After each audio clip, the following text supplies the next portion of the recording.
Okay. Next up, Mayor and City Council discuss the ICE facility in Washington County, Maryland. And I'll go to Scott Nicewarner. If Nancy and Tyler would come up, the question that really relates most to us in this situation is water, being that we are the water provider for this particular parcel. Wanted Nancy and Tyler to come and talk to you all about what the process is. If there would ever be a request for an allocation change for that parcel, of which there have not been to this minute. But it's important that Nancy provide you and the public information on how that process occurs. Donna, yeah. Donna's handing out just a small section of City Code, Section 238, starting with, or Chapter 238, starting with Section 5. And Section 5, I left it in there just because it gives some definitions of our different types of customers. So that's just for your information. But as it pertains to allocation, on the second page at the top, there's a section that says, and it should be highlighted, it says permits required. Everyone connecting to our water system, whether they're a new customer or whether they're an existing customer that has a change in use, a redevelopment, or as it says, any other cause resulting in the need for additional allocation must make application for that allocation. And then I also want to draw your attention at the bottom of the page, the very last sentence. One of the questions always comes up is, does the city have somebody doesn't pay, how do we collect? So should somebody apply for initial allocation or additional allocation and for some reason it doesn't get paid in full, we do have the ability to lien the property, and then it's collected through property taxes and that sort of thing, but it sits there as a lien on the property. So I wanted to point that out. If you go to the third page and you go down, if you look at number 3, it just sets the minimum for residential, non-residential allocation, what the minimum gallons of purchase can be. But if you go on down the page, the middle section of the page where it says allocation shall not be increased unless the following requirements are met. And this is any parcel that's requesting additional allocation, they must make application 6 months prior to them exceeding the established allocation. So there's a 6-month window. And when the Mayor and Council adopted this in 2022, Mayor and Council wanted the ability to put some teeth in it, if you will. So if for some reason that 6-month window is not met, the staff can make the decision per city code to terminate that service. Essentially, we can go out to the meter and we can turn that service off. The other thing we can do, and it's an and or an or, because we could do both, we can move that customer out of the declining non-residential rate to the inside inclining rate. So they would be paying the higher rate for the water. And that's what was adopted in 2022. I will say that for redevelopment, a lot of times we see a site plan. And so that site plan will identify the additional allocation, and what results from that site plan ultimately is the issuance of that permit. So we will accept a site plan as application. I'm going to have you turn the page, and on the you'll see highlighted number 5, transfer of allocation. This was something that the Mayor and Council incorporated into code in 2022 as well. So anybody needing additional allocation can do a one-time allocation transfer of allocation that was purchased, and it must be a commercial or industrial. It has to be a commercial or industrial property. It can be inside to outside and outside to inside customer. However, if it's from a property that's inside municipal limits, and it's being transferred to a property that is outside municipal limits and within the MRGA, they must pay the differential.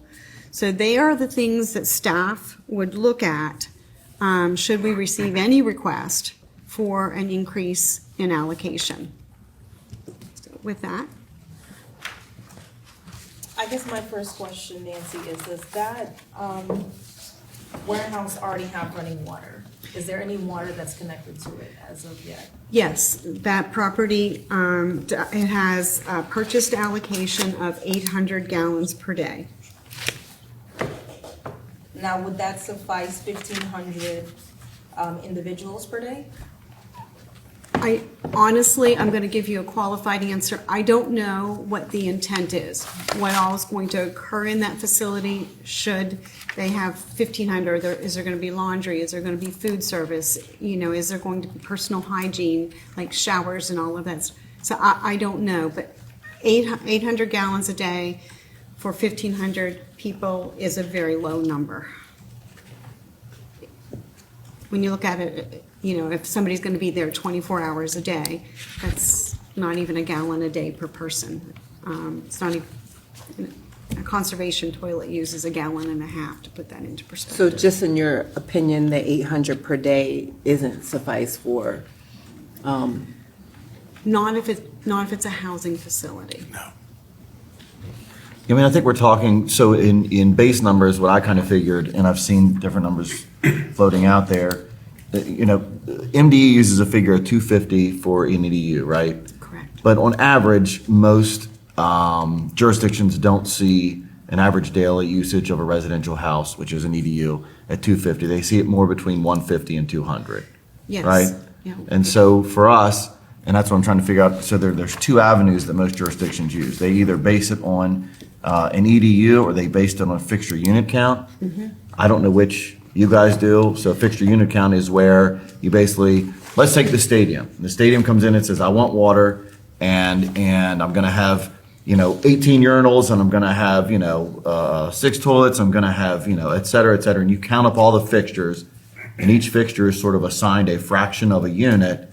And then you basically tally those up. And let's say that they have 76 fixtures and every 10 fixtures equals a unit, and you say you got 7.6 units or 7.6 houses worth of usage. Therefore, your allocation is going to be 8 units or 8 houses worth. If I do the math correctly, you're looking at about 1,500. Let's just say 1,500 total at 50 to 75 per person, or about 150 to 200. Then you're looking at about 75,000 to 150,000 gallons a day. Correct. Depending on what additional ancillary facilities are provided. That's the number I came up with, was between 75 and 150. And that's, in my way of thinking, when I was thinking through it, that's kind of where I was too, in that range. But I really, like I said, not knowing what they're going to, what's going to occur there, I hesitate to land on a number.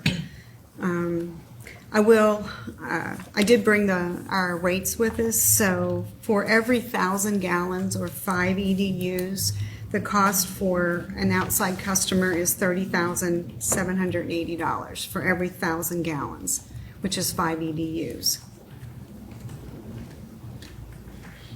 It's $30.78 per gallon. Yeah. So, another question. You mentioned that you're not quite sure what that facility is going to be utilized for.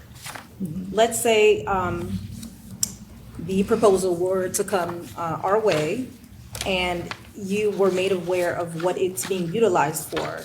Being aware of what it's going to be for, what could be done as far as us knowing that $800,000 pre-purchased water would not be suffice? What could be done at that point? We would require them to submit at least, well, there's a couple things. I'm going to give you a little bit of background on the property because I think that's important.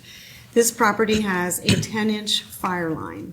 It only has a 2-inch domestic service. A 2-inch turbine meter maximum, and I pulled the specifications out, so you can look these up yourself. It's a Neptune meter, 2-inch turbine. Continuous flow can only produce 200 gallons per minute. Continuous flow. Intermittent flow, the maximum it can produce is 250 gallons per minute. So the meter is likely, if this were to be a facility that was going to house, they would likely have to upgrade that water service because the 2-inch meter likely would not be sufficient for those peaks. But that's on the service side. In other words, the 2-inch line's coming off the 10-inch main. Is that what you're saying to Well, me? no, it's coming off the 24-inch transmission main, but they have a 2-inch domestic service. Oh, and then the 10-inch comes off to provide fire flow. Yep, there's a Okay, 2-inch I got bypass you. on the 10-inch fire. That makes So- more sense. And the fire line cannot be used for domestic because Right. it does not meet, the piping does not meet drinking water standards. So, It's like connected into the sprinkling services and right. things like that. And it's probably black iron pipe. Right. It would not be drinking water pipe. So to answer your question, they would have to submit at least a one-page site plan providing all of the detail for us to be able to review a service upgrade. Because it would require a new tap on the main and a larger meter. So it would automatically kick it into a site plan requirement. It wouldn't be a simple request for additional allocation if this was going to be a housing facility because the meter cannot deliver. For example, a lot of your fast food restaurants will have a 4-inch fire domestic meter that the fire domestic meter, it works together. It's a 4x1 and the 1-inch is fine most of the time, but during those peak periods in fast food restaurants when lots of water is being used by customers and by the restaurant, it exceeds the capacity of that 1-inch meter. The same is true at, at lots of different facilities. But I can't see a 2-inch domestic meter meeting their needs. Councilman Alshire, I know we had this discussion before, but what is in place with the city if there is request for upgrade from the building to our line? Are you asking me that question? Yes, sir. I mean, we had sort of mentioned it last week. Is there an ordinance in place in the city that we're not aware of? To make a request? If they pay for the upgrade from the building to our line. Yeah, imagine they follow our policy. Yeah, Right. they have In other to, words, this is in other words, code. the 2-inch line upgrade is on the property owner, regardless of what property owner is. That's correct. Mr. Smith goes out, he buys building X, he needs a higher level service. The 24-inch main is more than adequate, obviously, the main going through that area. But when that applicant needs higher than what they're asking for, then that's incumbent upon them to make that switch from the 2-inch up to whatever you require. And that's required in city code. City code requires that they make application and then what they're requesting to do. If it's upgrade service, they want to put in an 8-inch line and a 6-inch meter or whatever they might need. They have to provide us signed engineering drawings because our main will have to be tapped for the new service.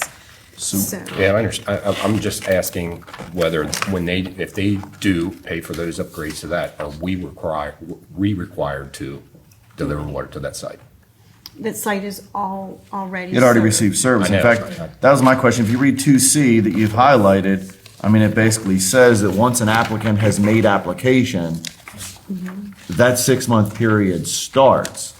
It is not to say that you have to wait that entire 6 months. The way I read it is you have to engage in that application process Right. And then sometime within that 6-month period, you have to complete those site improvement plan submittals and approvals. You have to get that permit from the utility provider approved, and then you would have to make those necessary upgrades, and then you're able to receive that allocation. But at no point during this process, at least as I understand it, the city has the ability to indicate to any specific property owner that engages in the application, goes through the site plan process, and agrees to expend their funds on their development. We don't have the ability to simply say no, and especially no, I assume, on properties that are already served. We never have. Well, I mean, I'm Yeah. reading 3, and 3 doesn't, Right. or 2C Well, doesn't If you go to, really if you go to provide. 23817, it would be the third page and it's not highlighted. So there's a chart that says benefit fees and it tells you, shows you what the Right. benefit fees are. Right underneath that is 23817, discontinuance or refusal of service. And it says the water and the sewer department shall have the right and privilege to discontinue water service to any customer and/or refuse water service to any customer, whether they are theretofore served or not, for any reason which, in the sole judgment and direction of the water sewer department, may be valid and sufficient. So I know probably one of the biggest questions just citizens ask is, and I want to make sure that I understand what you just read. They're asking, do we have to extend the water service? Is that what this paragraph is saying, that we have the authority to not? It says that we can refuse. No. Yes. It doesn't just say that. It says that if the governing body or the utility provider has a valid and sufficient Right.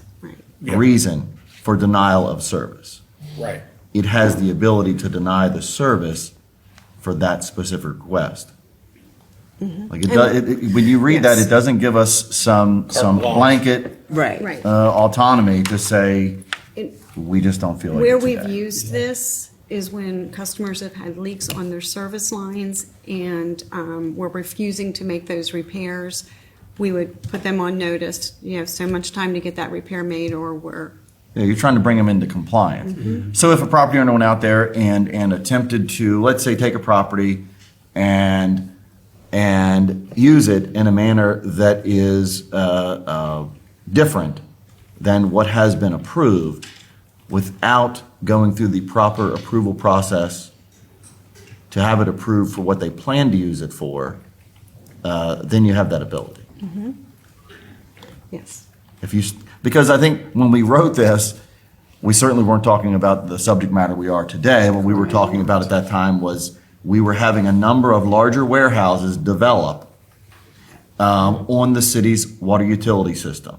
And what was occurring was they were requesting allocation for 4,000 or 5,000 gallons, and we were seeing they were using 20 and 30,000 gallons. And we simply couldn't sustain allowing that to occur because it was causing an exponential increase on usage that we weren't planning for, that they didn't pay for when they bought their allocation from the city. But the reality is you have all these spec warehouses that are developing that end up maybe doing a different level of intensity of activity than they expect from the outset, because a lot of them are speculative. They don't know what's really going to happen. You know, they're saying, hey, I'm going to build this warehouse, I'm going to market it to this end user, and I got to give the city a number. How about 5,000 a day? Yep. And then 13 months later, it isn't 5,000 a day, it's 13 or 15,000 a day. Correct. And so while we're planning for our utility service delivery for X hundreds of thousands and millions of gallons a day, you get about 30 or 40 of these going, and you're beyond what you've calculated. Right. The one thing I would remind everyone of that all allocation, it doesn't matter what property it is. When it's sold, it is sold. So regardless of what property, so if we would get a request, and we've received nothing, for 100,000 gallons of allocation, and I'm just using that for an example, and that allocation is, somebody works through the process, that everything is approved, they purchase that allocation. A year from now, 2 years from now, 5 years from now, whatever, a facility becomes vacant. That allocation is sold, it's gone. We can't, Per code, we can't take it back. nope. No, and we do not have anything in place in city code other than we allow for the transfer of allocation, but we opted to not, for obvious reasons, to put anything specific in city code to buy back allocation. So I just would remind you that when allocation is sold, it is sold. But that's the rule of the day. That is the That's rule of the correct. day. We may get 5 years down the road and this governing body may be looking at it and development in this community may be different than it is today, especially with these warehouses. And they may say, hey, this all went to automation. The 200 or 500 people it's employing, it isn't that number anymore. And we're using 3,000 a day. We're not using the 30,000. And they may come back to the table, to this governing body in the future and say, hey, we'd like you to consider this. And this governing body is going to have to consider that at that time. Right now, the trend we're seeing is opposite that effect. Yeah, and we've had very, very little interest in transfer of allocation. So- We thought we'd see more there, and we just have not. They look at it as, if you will, money in the bank.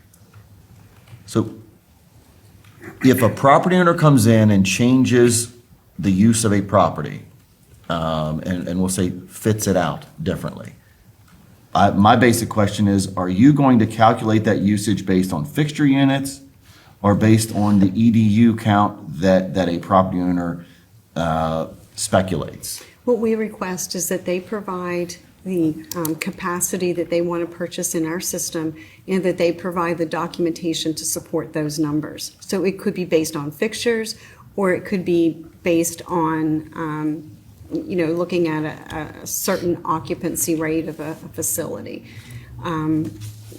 We don't specify it. We require that they specify it and then provide support documentation for that.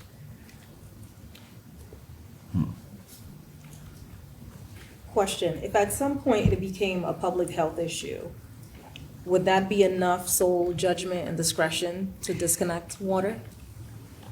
I'll be completely honest, I've never been put in that position. I can tell you,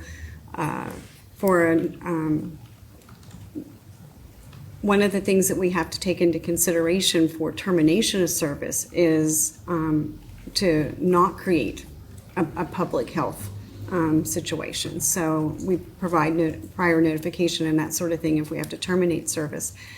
I can honestly say I've never been put in that position. I would have to consult with legal counsel to say, if this situation occurred, could we terminate water service if there was a public health concern? The facility and discussion is on Wright Road, just for clarity. Thank you for coming here and answer questions. Is the facility located inside or outside the city's municipal growth area, MRTA? It's in the MRTA, and like I said, it's already served. So that there is clarity for the public in terms of, because we're talking a lot about processes, if property owner X goes through process Y, then the result is Z, right? In this specific process, as you are explaining it today, and the information you provided, typically such requests that go through that process don't come back to this table a multitude of times. Correct. In other words, we've said, hey, here's the process by which you receive city water service, city water department, go out and execute this process equitably to all property owners. You don't come to us each time and say, hey, property X would like change Y, and the mayor and council's authorization to do that. There would be two reasons. You do nothing else. There's two times. When it's in the UGA. Which is outside of the MRGA. Yeah, that requires approval by the elected body. Right. And should there be a transfer of allocation from inside to outside, from inside city limits to within the MRGA, the mayor and council Right. have to approve that.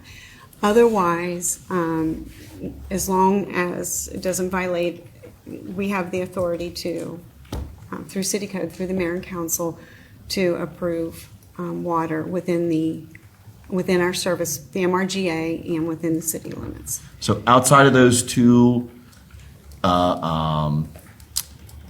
unique circumstances, as long as the applicant checks the boxes that we have laid out for the water department to execute, you make that determination on whether service is extended or increased. Correct. Correct. And before any modifications or upgrades to the system are done, full payment has to be made as well. So here's my next question, and I think somebody brought it up a little bit ago about wells versus city service.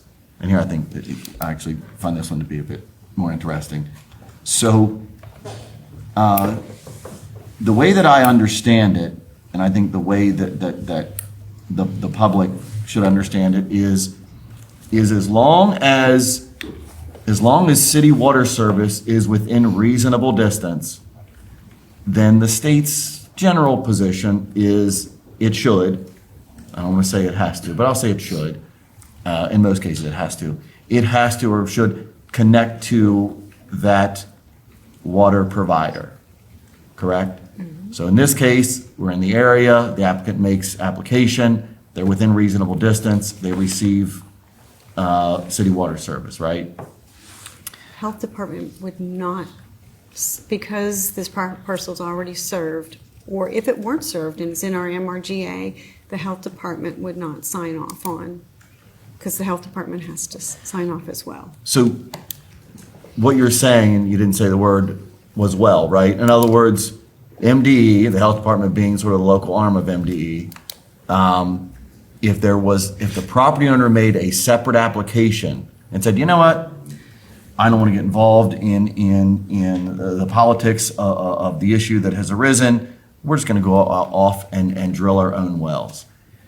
Just like city government has its own process for extension of city water service, the state, and by its local arm, have its own process for a landowner who wants to drill a private well. Correct. But because they're already served, because they're in the MRGA, and because MDE's traditionally, its stance is if you're within reasonable distance, you're not going to drill in a well, unless you're a car wash out on Pennsylvania. And then, Correct.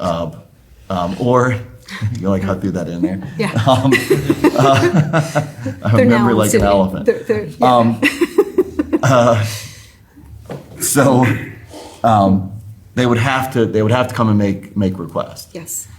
If would. the city didn't have the capacity to agree with that request, then the applicant could go back to health department and MD, and they would have to argue their case Correct. on why that county, which is really a state, county arm of a state agency, would have to make that consideration or reconsideration for whether or not that property owner would be allowed or permitted to engage in finding their own water, so to speak, on their property. But even then, because, I don't know, what did it say, the property's like 53 acres or something? Something like that. 53, 58.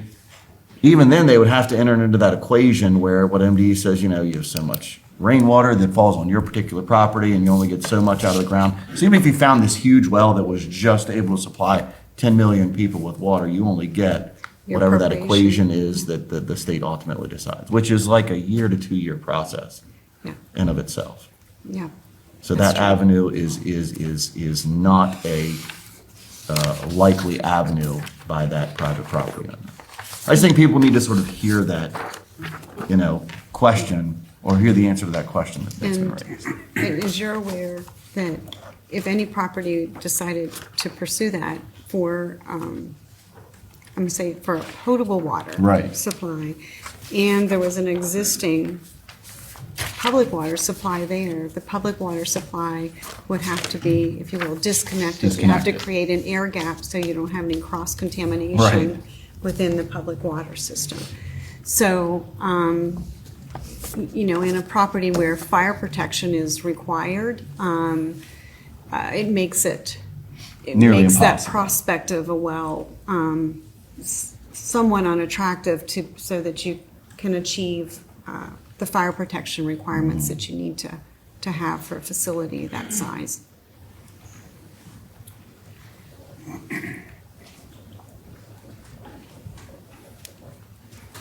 Here's a question.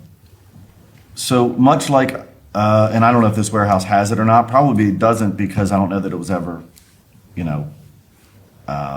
what's the word I'm looking for? Racked out? The thought about in its conception is, would it be required to install some form of tank? In other words, I see like the fire flow, the secondary tanks that exist on the ones on Basil. No. But for coming up- potable supply, like you don't envision this, you know what I mean? I mean, we're talking about a place roughly the size of Funkstown maybe? You know what I mean? That's gonna need that flow on a daily basis. Is that something that coming would off be, the would be 20 required? Coming off the 24-inch transmission main, I can't imagine that would come into this equation at all. Yeah, I guess I'm not talking about simply delivery capability as I am, maintaining pressure. Yeah, well, but even where it's at, Yeah. there wouldn't be an issue with it. And now what I don't know is the configuration of the fire protection system. It was designed for a warehouse operation. So I don't know if the configuration of the existing fire protection system meets the standards for, I'm going to say, occupancy, other than But- warehouse employees. But that would be a county permit analysis process. It would, yeah, fire marshal. Fire marshal, not ours. Right, that's what I'm No. saying. Right. No, actually, I guess it's the state fire marshal, correct? Be the plumbing inspector and I guess the state fire asked. marshal. Would it be state? Would it be a state fire marshal? Yeah. It would be state fire marshal in the county, yeah. So even though the facility was purchased by the federal government, there's still processes that, at least for infrastructure, that they have to follow with, as far as the state. So they Absolutely. can't just do whatever they want. There's no preemption when it comes to that. Yeah, they have No. to meet, any agency that has jurisdiction, they have to meet the requirements of that agency that has jurisdiction. Whether it's the city, the county, because the city is a wastewater, the county is a wastewater, the city is a water. Fire protection would fall under the fire marshal purview. And Zoning, all- permits, all of that's Yeah, county. and occupancy would also fall under State fire marshal. state fire marshal. So any agency that has jurisdiction, they would have to meet those requirements of that agency.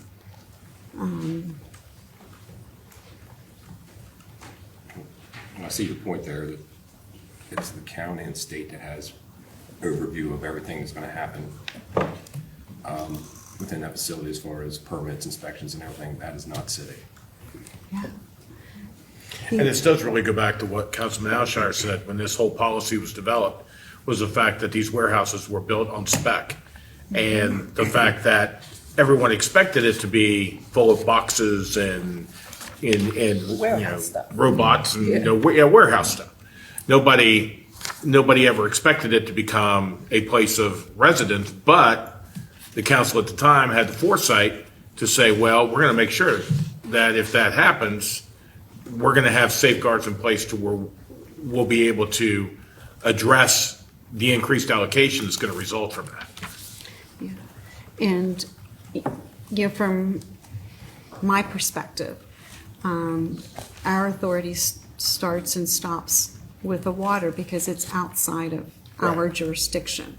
It's not inside municipal limits. So everything would come into my group and go through that process. That we kind of briefly went over in City Code. There's a whole lot more to it in the actual documents, but it starts with us, and it starts with that initial contact. We have not received any contact, but that's when it starts, and we've received nothing.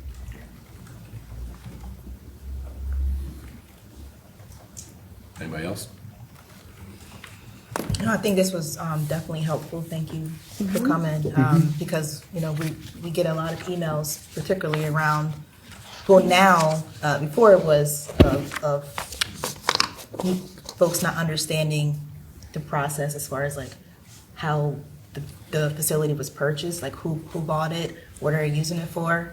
Now the conversations are shifting to, okay, we understand now, but the city's role in water, what can you do about it?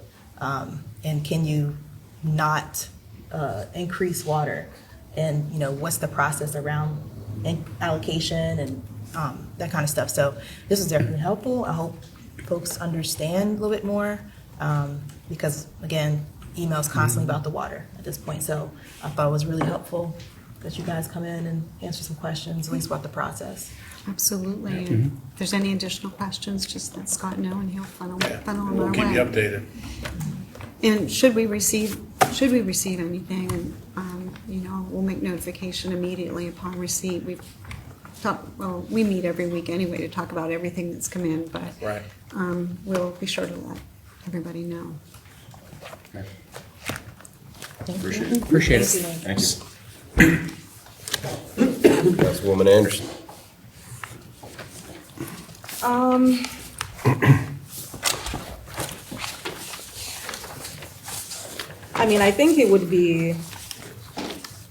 I think it would only be right of me to just publicly state that I did send some questions over to our county commissioners regarding their recent purchase.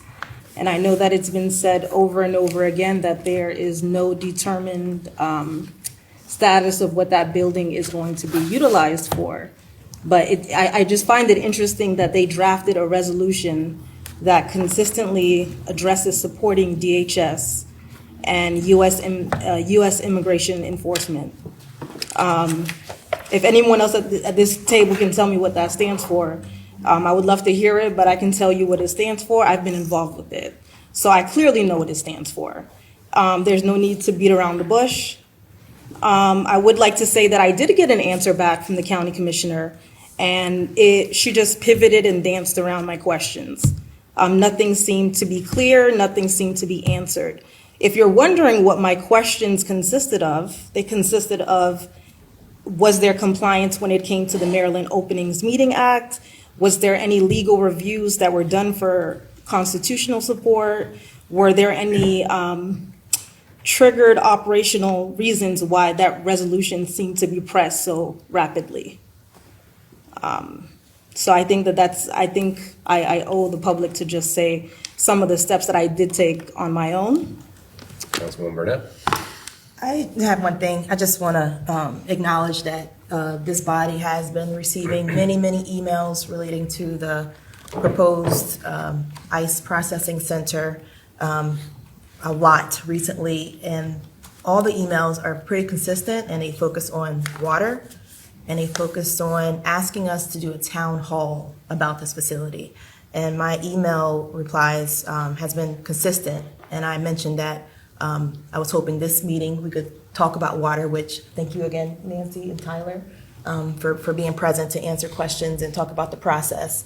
And also that for us to hold a town hall is not practical because we don't know anything about this facility. So it's not, we don't want to do it. We just don't know the answers to the questions that will be posed. And I have been CCing the county administrator and the commissioner's president in all my replies. So I just want to acknowledge that, yes, we got it, but there's only, we can't do a town hall on a project that we don't have any idea about, and water was discussed today. Thank you. Councilman Flaherty? Yeah, I echo Councilmember Burnett's comments that I think we had a good meeting about water and what the role is for the city and the facility for that. And I think those questions were answered tonight, and the public can know this is not in the city limits of Hagerstown. It's technically in Williamsport. So I'm glad we cleared that up, and that's all I got. Same. I just have one item. I want to thank Nancy and Tyler for coming in and enlightening us on exactly what we have to do with the water, and I want to tell them I appreciate them doing that this evening. With that, do I get a motion to adjourn? So moved. Second? Second. Any discussion on the audience tonight? Okay, we're adjourned.